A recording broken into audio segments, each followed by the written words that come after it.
Welcome to liveAIwire.com, your guide to the ideas and innovations redefining AI. In this episode, we're covering three key stories: the rise of home service robots, a museum heist that exposes a security blind spot, and whether algorithms can really understand our pets. All episodes appear on Patreon 1 week before they reach other platforms. Let's get underway.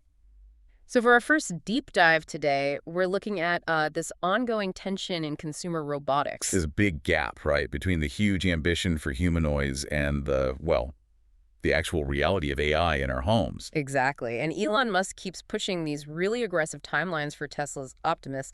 He's suggesting a unit could be ready for sale, what, as soon as the end of next year? It's a very bold projection, but the key thing, the context he adds, is that he's talking about low production first. And that's aimed purely for his own factories. That factory-first idea seems to be the most important piece of the puzzle here. It is, because it explains why the market today is, so dominated by specialists, not these all-purpose walking robots we see in movies. Right. When you look at a smart home, most of the work, security, climate, even cleaning, it's all handled by things without legs. Precisely. Voice, screens, wheels. Your vac mop is a perfect example. It does one thing, but it does it reliably. And dependability is what sells. Amazon certainly learned that. They tried pushing their Astro robot into business settings and then had to pivot back to the home. That pivot really underlined the point. Consumers don't need a robot with a perfect walk. They need one that just, does the routine without failing. And factories are all about routine, a much more predictable environment than a house. Oh, absolutely. That's why Tesla and also BMW, with their partner Figure, they all start in the factory. The skills they're teaching there are repeatable. Grasp, lift, hand off an object. Compare that to a simple household chore like folding a towel. The difference is just staggering, computationally speaking. A car part is a rigid, known object. A towel is what we call a deformable object. Meaning its shape is always changing. Every single fold changes its physics. Teaching a robot to handle that, or a slippery, wet floor, is an incredibly difficult problem that we just haven't solved at scale yet. So, in the near term, what does this actually look like for us at home? It's going to be a hybrid system. Your smart hub, your screens, they'll still run the show. You'll have mobile specialists for cleaning. And when the humanoids do arrive, they'll start with very simple, factory-hardened tasks. Fetching things, mostly, and probably with supervision at first. So, reliability over cinematic flair. It's a phased evolution. And if reliability is the cornerstone of home tech, it is absolutely mission-critical when protecting priceless cultural artifacts. A lack of reliable, immediate context seems to be exactly what was exploited in a stunning raid at the Louvre. This was an incredibly brazen attack, a daylight raid, and they took 8 pieces of imperial jewelry. We're talking about completely irreplaceable items. Emeralds from Empress Marie-Louise, sapphires linked to Queen Hortense, just gone. A crown was recovered outside, but it was damaged. And the method they used was just surgical.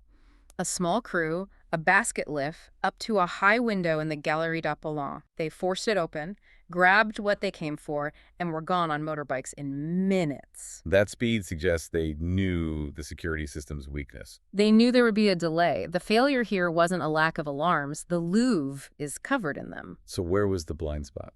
It's the control room delay. It's inherent in older systems. A sensor goes off, vibration, motion, and a light blinks on a screen. A human operator has to then confirm what's happening. You have to check cameras, figure out if it's a false alarm. Exactly. And that pause, that moment between the trigger and getting actionable intelligence, that is the window the thieves jumped through. Which is where modern AI and computer vision just change the game entirely. They shrink that response time. They shrink it almost to zero. AI provides what we call fused context. It's not just looking at one camera, it's fusing video with acoustic data, with door logs, all in real time. So it sees patterns. Instantly. The system sees a lift against a historic wall. It identifies the posture of someone using an angle grinder. It might even hear the specific sound of the tool. So the operator doesn't just get a blinking light. No, they get a clip with the threats already highlighted and a confidence score. 98% likelihood of forced entry in progress. It allows for instant action. And what kind of action can that trigger? Proactive interventions. The system can automatically drop security shutters on known exits. It can route guards to the most likely intercept points. It bypasses that human hesitation. And beyond just stopping the crime, AI helps after the fact, too. Oh, massively. Post-crime analytics are key. You have AI reconstructing escape routes using license plate and scooter recognition. It can match the specific cut patterns from a grinder to a tool found later. And even track the stolen goods. It tries. Using what's called OSINT, open source intelligence, it monitors online marketplaces, forums, looking for any chatter about broken up gems or melted down gold. The evidence gathering is immediate and vast. From securing priceless objects, we turn now to securing the well-being of our pets. This market for AI-powered pet wearables, smart collars, and so on is really taking off. They claim to do everything from monitoring health to decoding emotions. The question is there real science here? Or is it just clever marketing? There is, increasingly solid science behind it, especially when you apply machine learning to all that biometric data. You're talking about specific studies. Yes, like the Smart Paws study from University College Birmingham.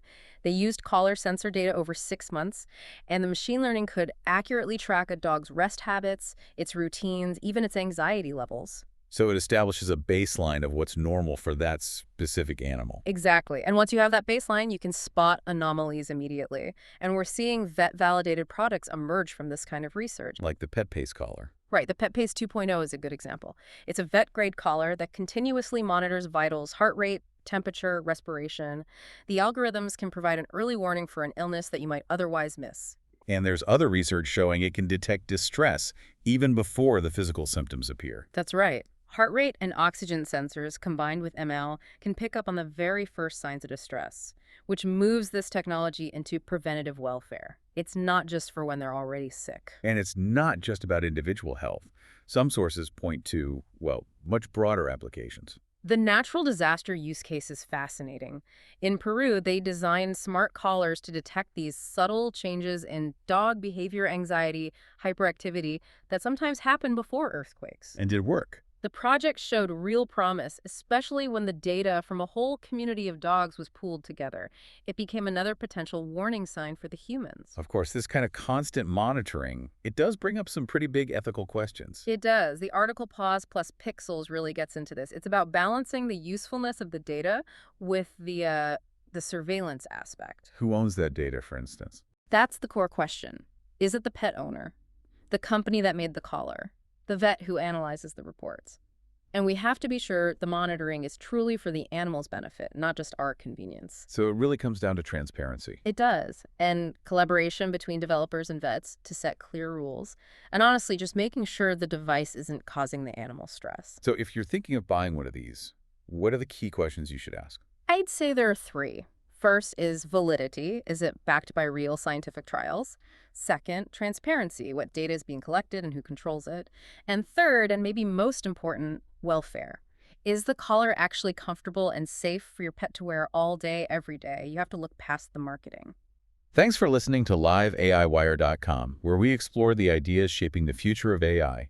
You can read full versions of every story at livewire.com, and you can get early access and additional episodes on Patreon. For the price of a coffee, your support helps keep this podcast alive. All links are in the episode details, along with tags for easier discovery. Until next time.